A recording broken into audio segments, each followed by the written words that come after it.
নারীরা যদি 4টা নেক আমল করে ওদের জন্য 8টা জান্নাতের দরজা আল্লাহ সুবহানাহু ওয়া তাআলা খুলে দিয়ে দিবে। পুরুষের জন্য কি আছে?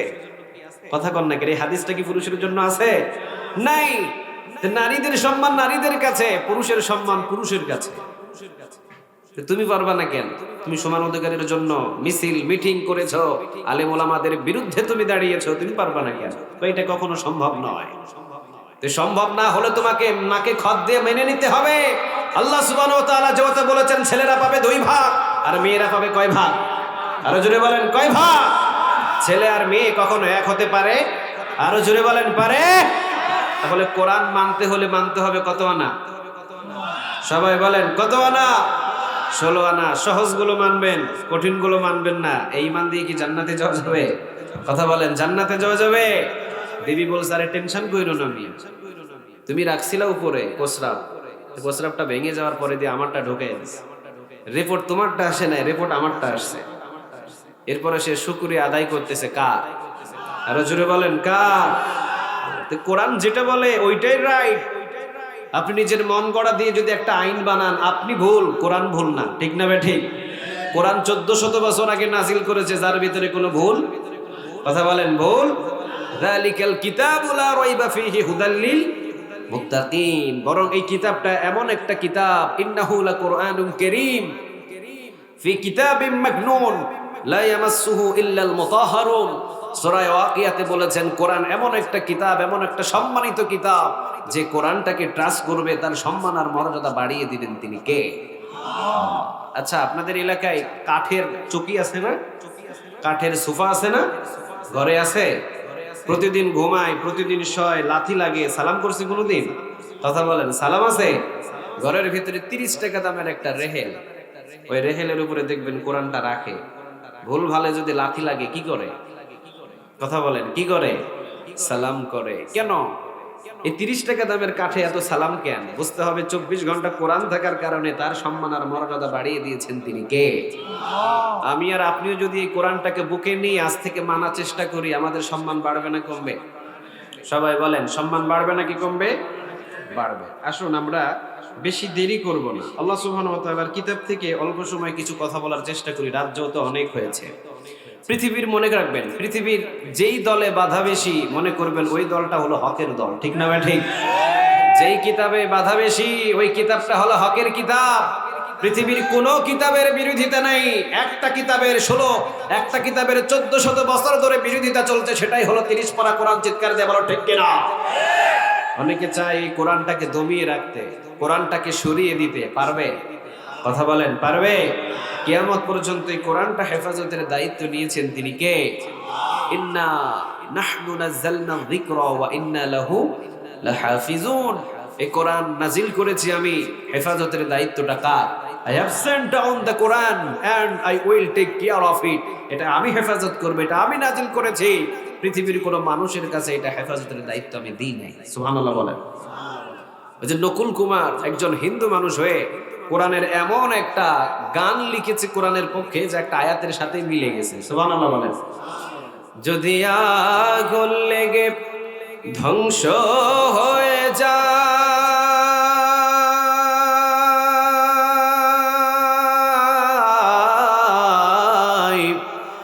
ধ্বংস হয়ে যায়, যদি আগুন লেগে যাই পড়ে যায়, আগুন লেগে যাই পড়ে যায়, পৃথিবীর সব বইয়ের দোকান বিশ্ব থেকে হারাবে না পবিত্র কোরআন, বিশ্ব থেকে হারাবে না পবিত্র কোরআন। ঠিক না ভাই? ঠিক।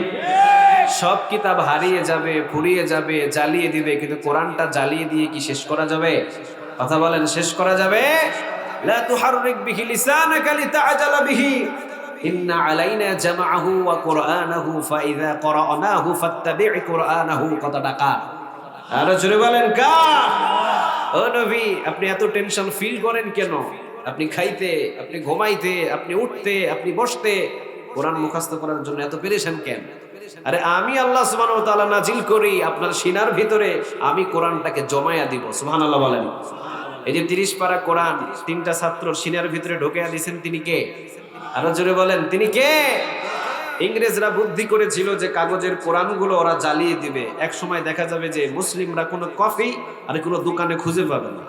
তো ইংরেজদের যে লিডার ছিল কোরআন জ্বালিয়ে দেওয়ার, ওই লিডারকে একদিন এক মাদ্রাসায় নিয়ে, দেওবন্দ মাদ্রাসায় নিয়ে দেখালো যে লক্ষাধিক কোরআনের হাফেজ বসে আছে। সুবহানাল্লাহ বলেন। ইংরেজের এই দালালকে দেখানো যে তোমরা কাগজের কফিগুলোতে জ্বালিয়ে দাও, কিন্তু এই কফিগুলোরে জ্বালাইবা কেমনে? কারণ এরা এই কোরআনটাকে 30 পারা নিজের সিনার ভিতরে ঢুকিয়ে নিয়েছে। কার হুকুমে বলেন? আরো জোরে বলেন, কার? তাহলে পৃথিবী থেকে কাগজের কোরআন যদিও হারিয়ে যায়, কিন্তু জীবন্ত কোরআনদেরকে কি হারানো যাবে? হারিয়ে ফেলা যাবে না। লক্ষাধিক হাফেজদেরকে জমিনের ভিতরে জন্ম দিয়েছেন তিনি কে? আবার দেখবেন এই কোরআনটা থামিয়ে দেওয়ার জন্য, দমিয়ে দেওয়ার জন্য অনেকেই ফাইতারা করে, চেষ্টা করে যে কোরআনের দাওয়াত আর চলবে না, এটা চলবে না, ওইটা চলবে না, কোরআনের নাম মুছে দিব, অমুক তমুক মুছে দিব। আচ্ছা, মুছতে পারছে কোনোদিন? কথা বলেন, পারছে না। ইউরিদুনা লিউতফিউ নূরাল্লাহি বিআফওয়াহিহিম ওয়াল্লাহু মুতিম্মু নূরিহি ওয়ালাউ কারিহাল কাফিরুন।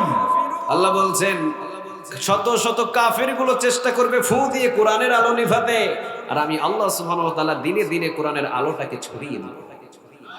সুবহানাল্লাহ। বাড়িতে গিয়া বললেন, এখানে কোরআনের মাহফিল বন্ধ হবে, চন্দ্রাই কোরআনের মাহফিল চালু করে দিবেন, তিনি কে? এক মাহমুদুল হাসান বিদায় হবে, আরো শত শত মাহমুদুল হাসান জবান দিয়ে কোরআন বলার জন্য তৈরি করবেন, তিনি কে? এক আলেম বিদায় হবে, তো 10 আলেমকে জমিনের ভিতরে জন্ম দিবেন, তিনি কে? আল্লাহ কি নাই এখন?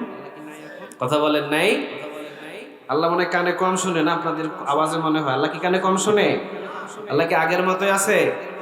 তিনি আগের মতোই আছে। সব কিতাব হারিয়ে যাবে, একটা কিতাব থাকবে, একটা কিতাবের হক দল থাকবে, সেটা হলো কোরআনের দল। চিৎকার দিয়ে বলো ঠিক কিনা? তাহলে আজ থেকে আমরা কোরআনটা মানবো 12 আনা না 16 আনা? সবাই বলেন 12 আনা না 16 আনা? একটা আয়াত আপনারা ফলো করেন, সূরা ইব্রাহিমের 1 নম্বর আয়াত, বাড়িতে গিয়ে খুলে দেখবেন। আল্লাহ সুবহানাহু ওয়া তাআলা বলছেন, কিতাবুন আনজালনাহু ইলাইকা লিতুখরিজান নাসা মিনাজ যুলুমাতি ইলান নূর। মানুষদেরকে অন্ধকার পথ থেকে জান্নাতের পথ দেখানোর জন্যই এই কোরআনটাকে নাজিল করেছেন, তিনি কে? তাহলে পৃথিবীতে যত পথ আছে সব হলো অন্ধকার, আর কোরআনের পথটা কি অন্ধকার না আলোকিত? সবাই বলেন, অন্ধকার নাকি আলোকিত? আমি আপনাদের ডাকতেছি, এই আমার দলে আয়। বুঝতে হবে আমার দল অন্ধকার। সভাপতি সাহেব ডাকতেছে, এই তুই আমার দলে আয়, আমি যেমনে চালাবো এমনে চলবি। সভাপতির দলটাও হলো অন্ধকার, কিন্তু কোরআন যখন বলে আমার পথে আয়, তখন বুঝতে হবে এই দলটা হলো আলোকিত দল। চিৎকার দিয়ে বলুন ঠিক কিনা? এর ভিতরে কোনো স্বার্থ নাই। আমার ভিতরে স্বার্থ আছে, সভাপতি সাহেবের ভিতরে স্বার্থ আছে, আমার প্রিয় ভাইয়ের ভিতরে স্বার্থ আছে। 30 পারা কোরআনের ভিতরে কোনো স্বার্থ নাই। সুবহানাল্লাহ বলেন। রাসূল বলেছেন, ধরবেন এখানে, সোজা চলে যাবেন জান্নাতে। এর জীবন শুরু হয়েছে দুনিয়ায়, শেষ হয়েছে জান্নাতের সিঁড়িতে। সুবহানাল্লাহ বলেন। সবার ভিতরে স্বার্থ আছে, তবে কোরআন ধরে ধরে যদি আপনি দুনিয়াতে জীবন গঠন করতে চান, তাহলে জেল হতে পারে, জুলুম হতে পারে, হামলা মামলা হতে পারে, ফাঁসির কাজটা ঝোলা লাগতে পারে, এমনকি জীবন দিয়ে পরিচয় দেওয়া লাগতে পারে। ঠিক না বেঠে? এটাই হলো কোরআন। যে কোরআন বুকের ভিতরে একবার ধরবে, যে ছাড়বে না, ফাঁসিও হয়ে যেতে পারে। হতে পারে না? কথা বলেন, পারে? পারে।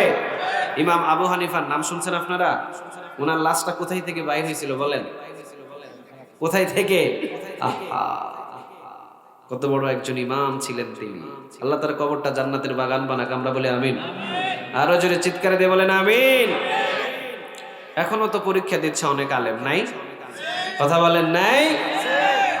কোরআনের হক কথাগুলো বলে, কোরআনের তাফসিরে গিয়ে কোরআনের পরিচয় দেয়, কোরআনের কথাগুলো বলে, এটাই দোষ। আর কোনো দোষ আছে?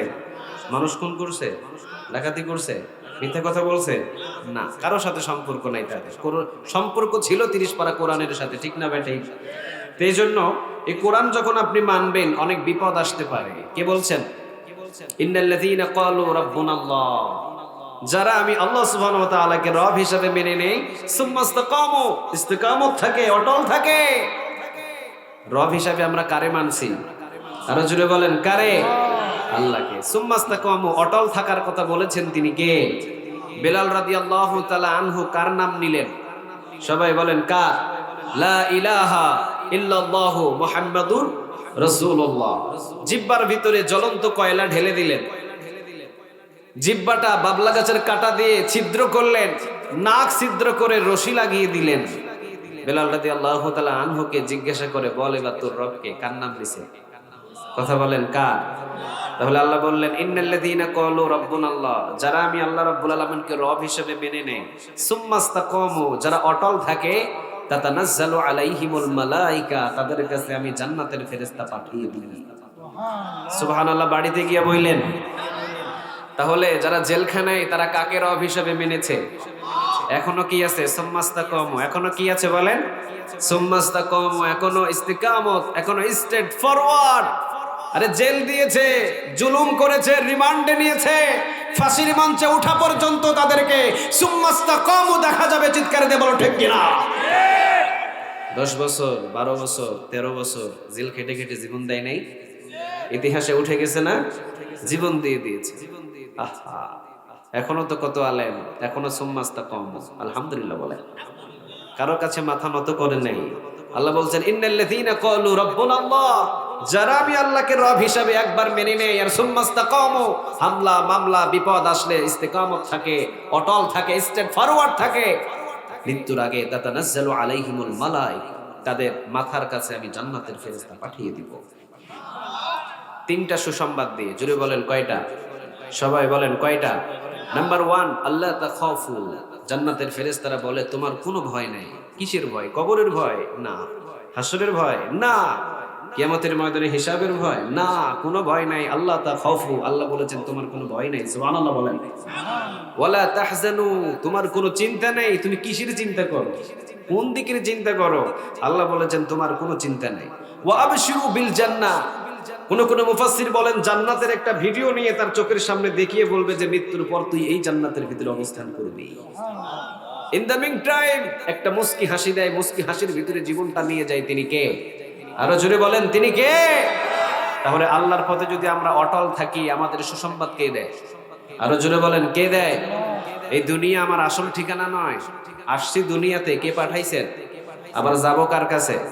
কোন কিতাবটা মেনে মেনে যাব বাবা বলেন তো দেখি। আব্বাজান আপনারা কোন কিতাব মানবেন? 12 আনা না 16 আনা? কথা বলেন, 12 আনা না 16 আনা? হ্যাঁ, 12 আনা না 16 আনা না? আমরা কোরআনে যা আছে সবকিছু মানার চেষ্টা করব। আল্লাহ আমাদের সবাইকে কবুল করো, আমরা বলি আমিন। আরো জোরে চিৎকার দিয়ে বলেন আমিন। সূরা আত-তাওবা কয় নম্বর সূরা বলেন তো দেখি? ক্রমিক নম্বরে 9। ক্রমিক নম্বরে কত? 9।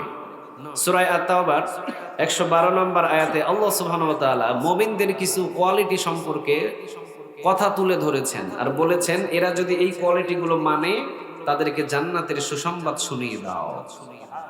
যে জান্নাতে খাবারের কোনো চিন্তা নেই। জান্নাতে যেতে চান তো সবাই? অনেকে তো যেতে চায় না মনে। জান্নাতে যেতে চান তো সবাই? সবাই আমরা কোথায় যাব বলেন? আমাদের বাড়ি কোথায়? আসছি ভুলের জন্য কোথায়?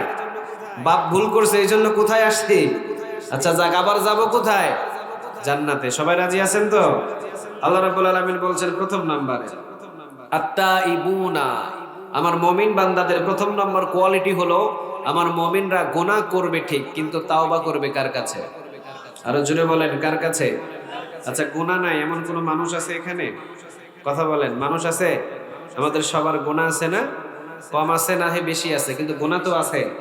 রাসূল বলেছেন হাদিসের বর্ণনায়, আল্লাহ সুবহানাহু ওয়া তাআলা এই জাতিগুলোকে ধ্বংস করে দিতেন যদি তারা গুনাহ না করত। সুবহানাল্লাহ বলেন। চিন্তা করছেন, আল্লাহ এই জাতিটাকে ধ্বংস করে দিতেন যদি তারা গুনাহ না করে শুধু নেক আমল করতো। এটা ধ্বংস করে দিত। ধ্বংস করে দিয়ে এমন একটা জাতি আবার জন্ম দিতেন, ওরা গুনাহও করতো, আবার আল্লাহর কাছে তাওবা করে মাফ চাইতো।